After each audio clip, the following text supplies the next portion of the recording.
Hello cultivators. तो जैसा कि पिछले वीडियो में देखा था, मो लिहाई का चेहरा उदास हो गया और उसकी गति धीमी होने के बजाय वह और भी तेज हो गया। वांग लिन की आंखें चमक उठीं। उसने एक परिचित को देखा। अब आगे, जैसे ही सामने वाली मिलिट्री सड़क से घोड़ों की आवाजें आ रही थीं, 10 से ज्यादा युद्ध के घोड़ों का एक दल उनकी ओर दौड़ पड़ा। युद्ध के घोड़ों के इस समूह के आगे दो लोग थे। उनमें से एक ने नीला कवच पहना हुआ था और उसके बैंगनी, लहराते बाल उसके डिमोनिक फेस को उजागर कर रहे थे। उसका चेहरा इतना हैंडसम सुंदर था कि उसमें एक डिमोनिक एहसास था। हालांकि उसके चेहरे के दाहिने हिस्से पर एक निशान था जिसने उसके समग्र स्वरूप को पूरी तरह से नष्ट कर दिया था।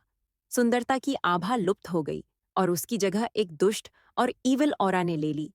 जख्म वाले आदमी के बगल में युद्ध के घोड़े पर एक व्यक्ति बैठा था। उसका चेहरा पतला और पीला था, लेकिन उसकी आंखें चमकीली थीं। जब उसने वांगलिन को युद्ध के घोड़े पर सवार देखा, तो उसकी आंखों में एक मिस्टीरियस लाइट फैल गई।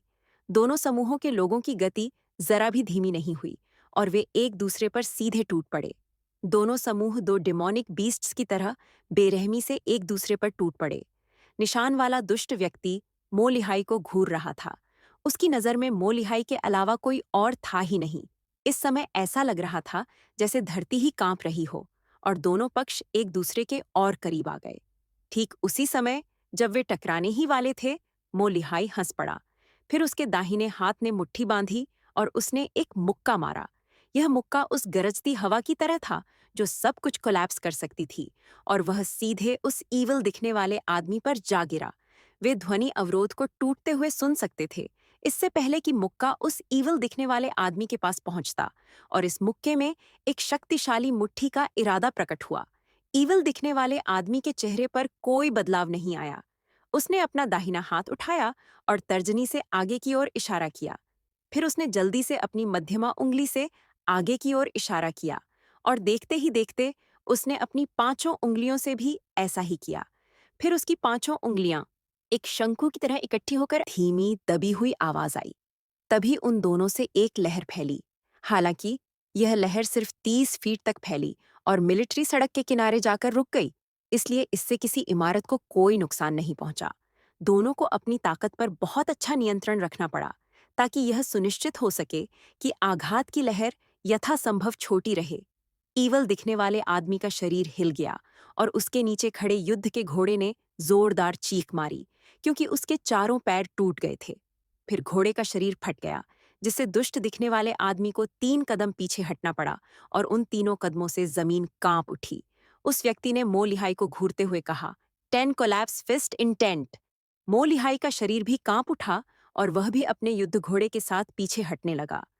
वांग लिन की आंखें चमक उठीं जब उसने अपना दाहिना हाथ उठाकर मो लिहाई की ओर इशारा किया।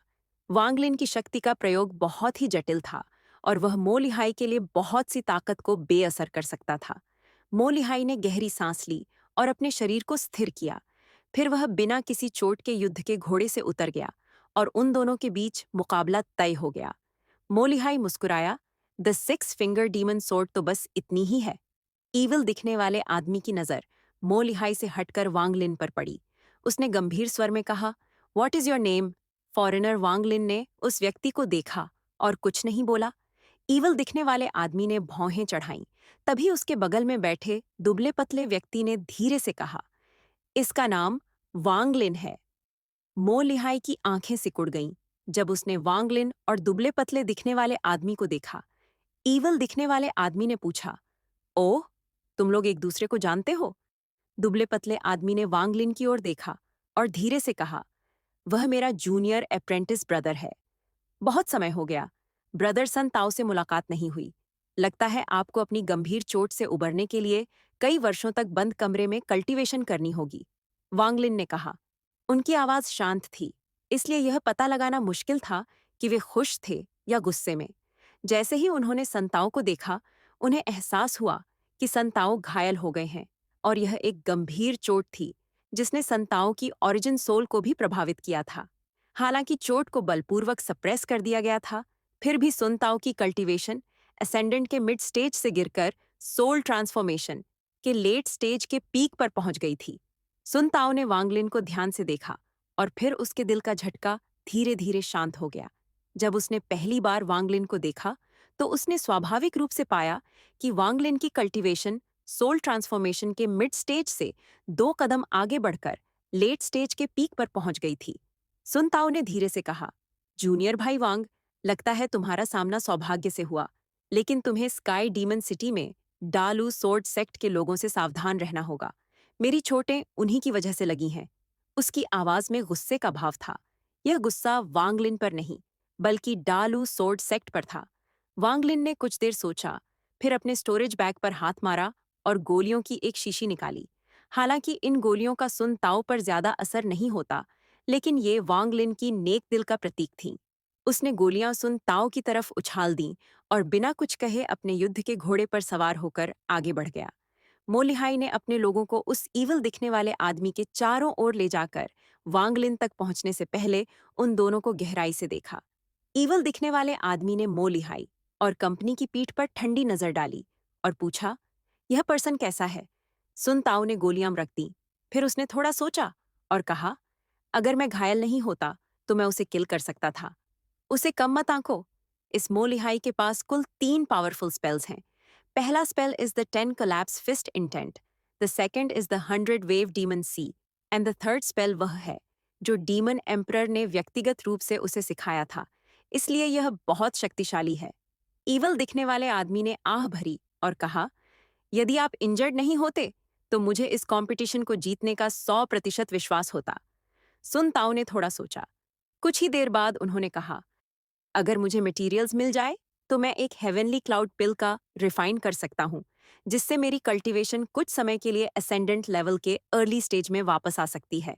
ईवल दिखने वाले आदमी ने सिर हिलाया और कहा, मटेरियल्स की चिंता मत करो, मैंने पहले ही लोगों को उन्हें इकट्ठा करने के लिए भेज दिया है। फिर उसने विषय बदल दिया और पूछा, तुम्हारा जूनियर अप्रेंटिस भाई कैसा है? सुन ताओ ने एक जटिल भाव प्रकट किया और फिर एक आह भरते हुए कहा, स्ट्रॉन्ग, वेरी स्ट्रॉन्ग। यहां तक कि जब उसकी कल्टीवेशन सोल ट्रांसफॉर्मेशन के लेट स्टेज के पीक पर नहीं थी और केवल मिड स्टेज में थी, तब भी उसे प्रोवोक न करना ही सबसे अच्छा था। ईवल दिखने वाले आदमी की आंखें सिकुड़ गईं। वह लंबे समय से सुन ताओ के साथ बातचीत कर रहा था और यह पहली बार था जब सुन ताओ ने किसी का इस तरह तारीफ किया था। मिलिट्री सड़क पर मोलिहाई ने वांगलिन को देखा और मुस्कुराया। थैंक्स ब्रदर वांग, पहले की मदद के लिए, वरना मेरा युद्ध का घोड़ा भी मांस और खून के ढेर में बदल जाता। वांगलिन ने सिर हिलाया। यह तो छोटी सी बात है। ब्रदर मो को मुझे धन्यवाद देने की जरूरत नहीं है। मो लिहाई ने धीरे से कहा, उस व्यक्ति का नाम शी जियाओ है और उसके स्पेल्स की शक्ति 6 फिंगर डेमन स्वॉर्ड अनप्रिडिक्टेबल है। आपके सीनियर अप्रेंटिस ब्रदर्स की मदद से वह इस बार मेरे लिए मुख्य खतरों में से एक होगा। वे तेजी से मिलिट्री सड़क पर आगे बढ़े और कुछ देर धूप बत्ती के बाद एक मैंशन के सामने रुके। हालांकि यह जगह बड़ी नहीं थी, लेकिन इसमें जरूरत की हर चीज मौजूद थी। यहाँ तक कि इसमें फेक माउंटेन और पानी भी थे। ये काफी खूबसूरत थी। वांगलिन फेक माउंटेन के ठीक सामने वाली दक्षिणी इमारत में रह रहा था। मो लिहाई ने डीमन एम्परर से मिलने जाने से पहले वांगलिन के नियंत्रण में 2 सार्जेंटों की व्यवस्था की। जाने से पहले उसने वांगलिन से बात की और उसके वापस आने पर साथ में शराब पीने पर सहमत हो गया। वांगलिन अपने कमरे में लोटस पोजीशन में बैठा था। मो लिहाई की मदद करने के अलावा कैपिटल की इस यात्रा में उसका एक और लक्ष्य डीमन जनरल का पद प्राप्त करना था। यह जगह स्काई डीमन कंट्री की कैपिटल थी, इसलिए यहाँ एक्सपर्ट्स बादलों की तरह आम थे। दूसरों के बीच खुद को अलग दिखाने से ही उसके लिए डीमन जनरल का पद प्राप्त करना बहुत आसान हो जाता। यहाँ तक कि सन ताओ की मिड स्टेज असेंडेंट लेवल की कल्टीवेशन भी किसी ने इंजर्ड कर दी थी और उन्हें सोल ट्रांसफॉर्मेशन के लेट स्टेज के पीक पर धकेल दिया था। उन्होंने बताया कि यह डालू सोर्ट सेक्ट का कोई व्यक्ति था। डालू सोर्ट सेक्ट के 10 से ज्यादा लोग वहां घुस आए थे और जब तक कई लोग सन ताओ पर हमला नहीं करते, तब तक उनके इतने इंजर्ड होने की कोई संभावना नहीं है। काफी देर सोचने के बाद वांगलिन ने गहरी सांस ली। उसने सन ताओ को गोलियां इसलिए दी ताकि सद्भावना का संदेश दे सके। हालांकि यहाँ उनके बीच मतभेद थे, फिर भी वे एक ही सेक्ट के थे। डालू सोर्ट सेक्ट के खतरे का सामना करते हुए वे एक दूसरे के खिलाफ नहीं लड़ सकते थे। काफी देर तक विचार करने के बाद वांगलिन ने अपनी आंखें बंद कर लीं और कल्टीवेशन शुरू कर दी। मो लिहाई शाम को लौटा उसकी आंखें खुशी से भरी थीं। उसने वांग लिन के साथ शराब पीते हुए बातचीत की और उन्होंने तरह तरह के स्पेल्स के बारे में बात की। मो लिहाई ने वांग लिन को कई अन्य डीमन जनरल्स के स्पेल्स के बारे में भी बताया। समय तेजी से बीतता गया और पलक झपकते ही वांग लिन ने मो मैंशन में 4 दिन बिता दिए। उसने अपना लगभग सारा समय अपनी नींव को और भी मजबूत बनाने के लिए डिमोनिक स्पिरिचुअल एनर्जी को सेलेस्टियल स्पिरिचुअल एनर्जी में बदलने में बिताया। वांग लिन ने यह नहीं पूछा कि डीमन जनरल्स के बीच युद्ध कब शुरू होगा। वह समझता था कि जब उसकी जरूरत होगी, मो लिहाई उसे बुला लेगा। इसलिए वांग लिन को कोई जल्दी नहीं थी और कल्टीवेशन के अलावा उसने काफी समय चिंतन में बिताया। वह जिस चीज पर चिंतन कर रहा था वह थी celestial slaughter art. Ancient demon city में किलिंग के बाद वांग लिन की सेलेस्टियल स्लॉटर आर्ट की समझ और गहरी हो गई। वांग लिन ने भी सोल रिफाइनिंग ट्राइब में 3 महीने इसी तरह बिताए। जब वह कल्टीवेटिंग नहीं कर रहा होता था तो बाकी समय वह सेलेस्टियल स्लॉटर आर्ट के बारे में चिंतन में बिताता था। उनके लिए लोकेशन परिवर्तन से उनकी मानसिकता पर कोई प्रभाव नहीं पड़ेगा। वांग लिन की शांति ने उसके साथ तैनात 2 सार्जेंटों का ध्यान खींचा और वे धीरे धीरे वांग लिन की प्रशंसा करने लगे। उनके विचार में वांग लिन के कल्टीवेशन लेवल पर कोई व्यक्ति इतनी मेहनत से कल्टीवेशन करता रहे तो वह भविष्य में निश्चित रूप से एक डीमन जनरल बनेगा। इस दौरान मो लिहाई बेहद व्यस्त रहे।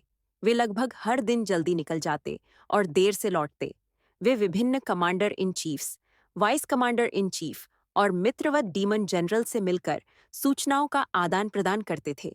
वह महसूस कर सकता था कि पूरा स्काई डीमन सिटी विस्फोटकों के एक केक की तरह था जो डीमन जनरल्स के बीच प्रतिस्पर्धा शुरू होने पर फट जाएगा। वांग लिन 4 दिन तक चुपचाप मो मैंशन में रहा और उसके बाद उसने कल्टीवेशन बंद कर दी।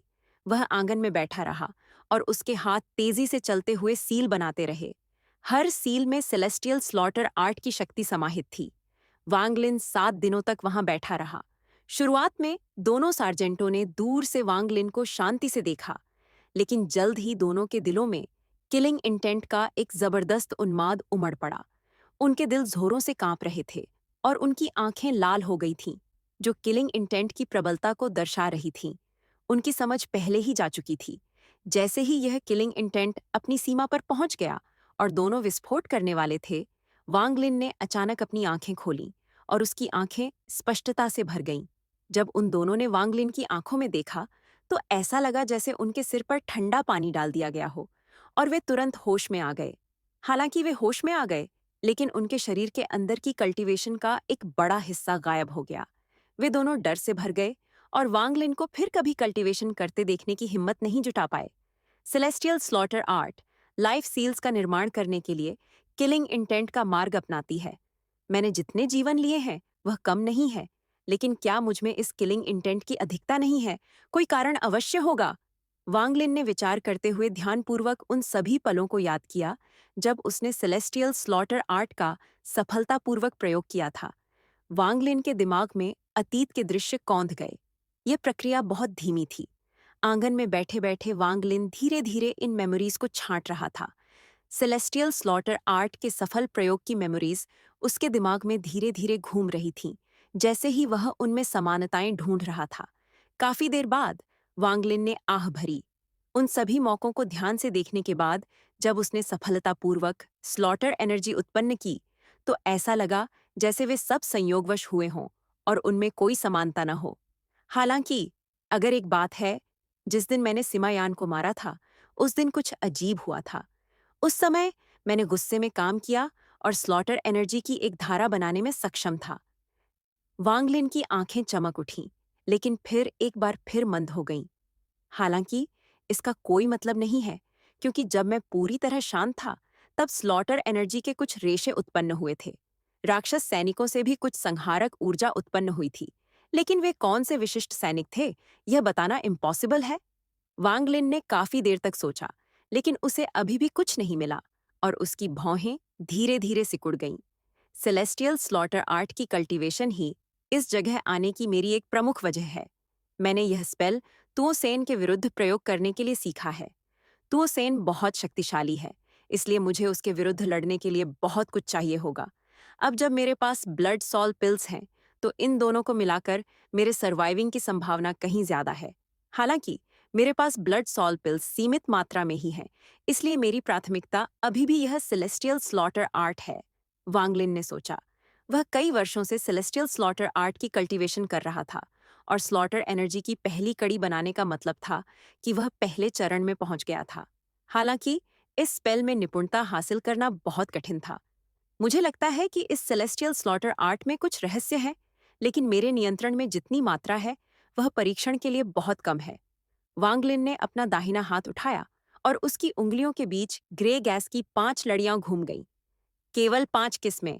याओ जिक्स्यू को सील करने वाली एक को भी गिन लें तो यह केवल 6 किस्में हैं। वांगलिन ने आह भरी। वह अभी भी सेलेस्टियल स्लॉटर आर्ट को समझ नहीं पाया था। वह अभी भी इस बात को लेकर असमंजस में था कि स्लॉटर एनर्जी कैसे उत्पन्न होती है। उन्होंने कई कारणों के बारे में सोचा, लेकिन उनमें से प्रत्येक कारण केवल एक ही स्थिति पर लागू होता था। ऐसा लगता है कि मुझे सेलेस्टियल स्लॉटर आर्ट के रहस्यों को समझने के लिए बहुत सारे परीक्षण और निष्कर्ष निकालने की जरूरत है। वांगलिन की आंखें ठंडी हो गईं और उसकी आंखों से किलिंग इंटेंट प्रकट हुआ। उसने अपनी डिवाइन सेंस को प्रकट करने और फेक माउंटेन के पीछे अपने जीवन की परिस्थितियों के लिए जिम्मेदार 2 सार्जेंटों को खोजने से पहले थोड़ा विचार किया। वे दोनों वांगलिन के स्पेल से दिल से डरे हुए थे, इसलिए उन्होंने वांगलिन के पास रुकने की हिम्मत नहीं की। हालांकि स्वामी का आदेश तो उन्हें मानना ही था, इसलिए उन्होंने आंगन के प्रवेश द्वार पर पहरा देने का फैसला किया और किसी को भी अंदर नहीं आने दिया। वांगलिन की डिवाइन सेंस ने दोनों सार्जेंटों को प्रभावित किया और उन्होंने एक डिवाइन मैसेज भेजा। कुछ ही देर बाद दोनों सार्जेंट आंगन में आए। वे वांगलिन से 3 फुट की दूरी पर रुके और रिस्पेक्टफुली बोले, ग्रीटिंग्स वाइस जनरल वांग। वांगलिन ने शांति से कहा, मैं बाहर जा रहा हूं, तुम दोनों आगे चलो। वे दोनों चौंके, लेकिन उन्होंने तुरंत सिर हिला दिया। वांगलिन तुरंत कई फीट आगे बढ़ा। दोनों सार्जेंट भी लगभग तुरंत उसके पीछे हो लिए, लेकिन उनमें से एक ने थोड़ा हिचकिचाते हुए रिस्पेक्टफुली पूछा, वाइस जनरल वांग, क्या हमें एक युद्ध घोड़ा तैयार करना चाहिए? कोई जरूरत नहीं। एक पल में वांगलिन फेक माउंटेन के चारों ओर घूम गया और आंगन से बाहर चला गया। वे तीनों मो मैंशन से बाहर निकले, वांगलिन आगे आगे। मो मैंशन हांग शहर के पूर्वी कोने पर थी और अपेक्षाकृत शांत थी। वह आराम से सड़क पर चल रहा था। वांगलिन बहुत तेज नहीं चला। उसने इधर उधर देखा और धीरे धीरे हांग सिटी की मुख्य सड़क पर पहुंच गया। पास ही एक नदी थी, बहुत से लोग थे और सड़क के किनारे दुकानें भरी हुई थीं। वहां बहुत चहल पहल थी। जैसे जैसे पुरुष और महिलाएं सड़क पर चलते गए, शोर की लहरें धीरे धीरे फैलती गईं। डेमन स्प्रिटलैंड के कपड़े खुले विचारों वाले थे, खासकर महिलाओं के। वे न केवल रंग बिरंगे थे, बल्कि उनमें त्वचा का एक बड़ा हिस्सा दिखाई देता था और वे आंखों को बहुत भाते थे। उसके सामने की हर चीज ने वांगलिन के पिछले कुछ दिनों से तनावपूर्ण मूड को ढीला कर दिया। वह सड़कों पर ऐसे चल रहा था मानो वह कोई मॉर्टल हो, और उसके शरीर के अंदर की सेलेस्टियल स्पिरिचुअल एनर्जी धीरे धीरे सूखती हुई नदी की तरह छिप गई। रास्ते में वांगलिन कभी कभी किसी दुकान के बाहर रुक जाता, कभी अंदर जाता, कभी बस चला जाता, लेकिन वह हमेशा बहुत कम समय के लिए रुकता। वह एक राहगीर की तरह धीरे धीरे इस फॉरेन सिटी से गुजर रहा था। वांगलिन दिखने में तो सुंदर नहीं था, लेकिन चूंकि वह एक साधक था, इसलिए उसका स्वभाव बहुत ही सुसंस्कृत था। नतीजतन भीड़ में से ज्यादा खुले विचारों वाली औरतें कभी कभी गुजरते हुए वांगलिन पर नजरें गड़ा देती थीं। अपनी सफेद पोशाक में वांगलिन एक निहत्थे स्कॉलर लग रहे थे।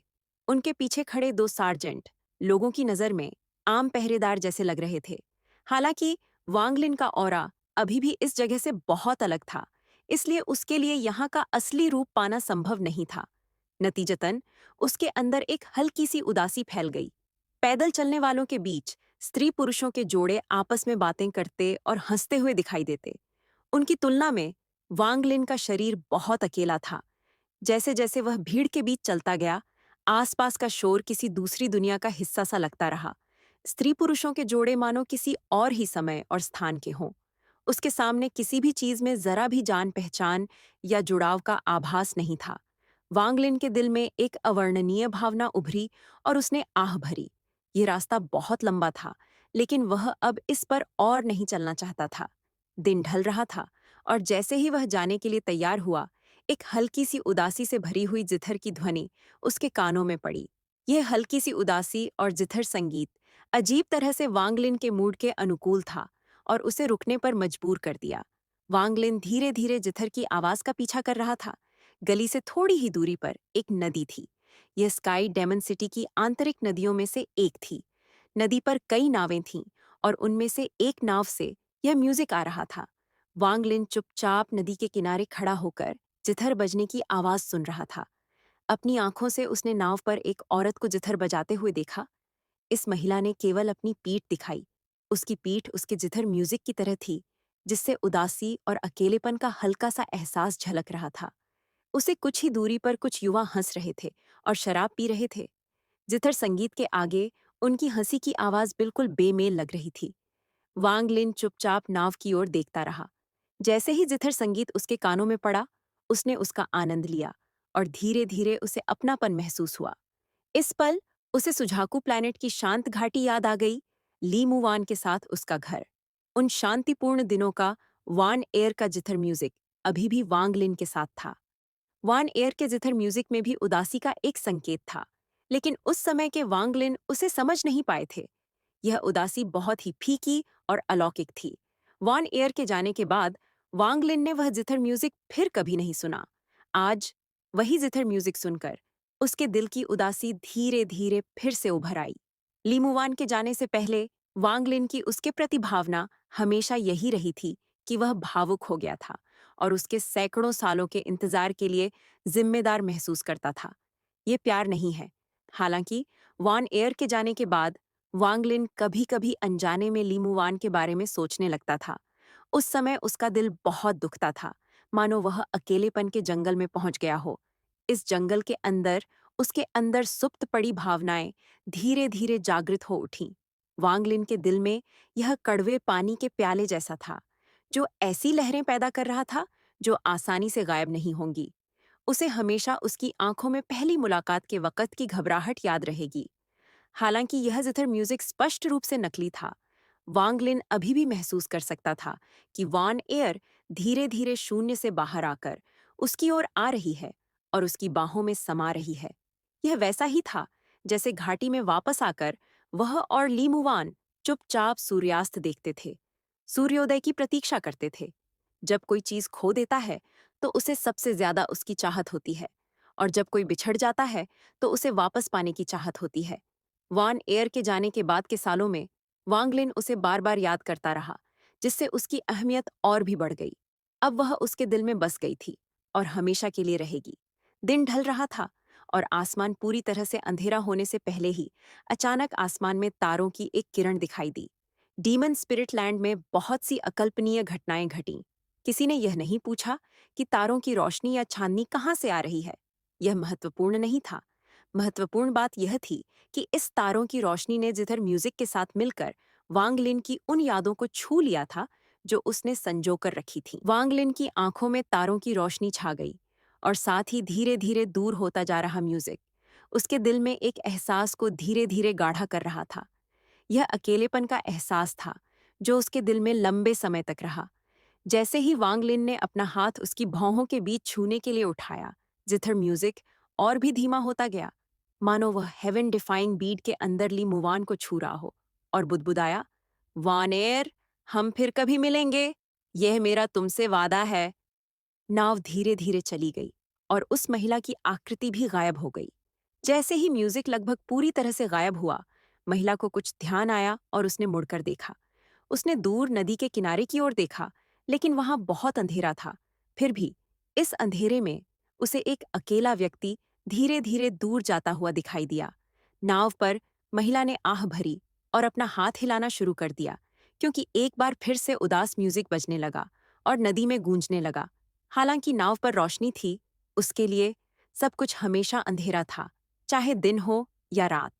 अंधेरे में उसका जेट जैसा हाथ हिल रहा था और नाव से आ रही हंसी उसके म्यूजिक से तुरंत ही बिखर गई।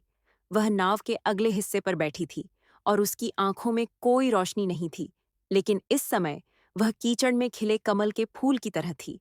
हालांकि यह एक ऐसा खिलना था जिसे कोई समझ नहीं सकता था और किसी ने इस पर ध्यान नहीं दिया। जिथर संगीत अभी भी पूरे क्षेत्र में गूंज रहा था, लेकिन कोई भी गंभीरता से नहीं सुन रहा था। अगर कोई गंभीरता से सुन भी रहा था, तो वह देख नहीं पा रही थी। तो दोस्तों, यह वीडियो यहीं पर एंड होता है और आगे का एपिसोड देखने के लिए जल्दी से चैनल को सब्सक्राइब कर लो।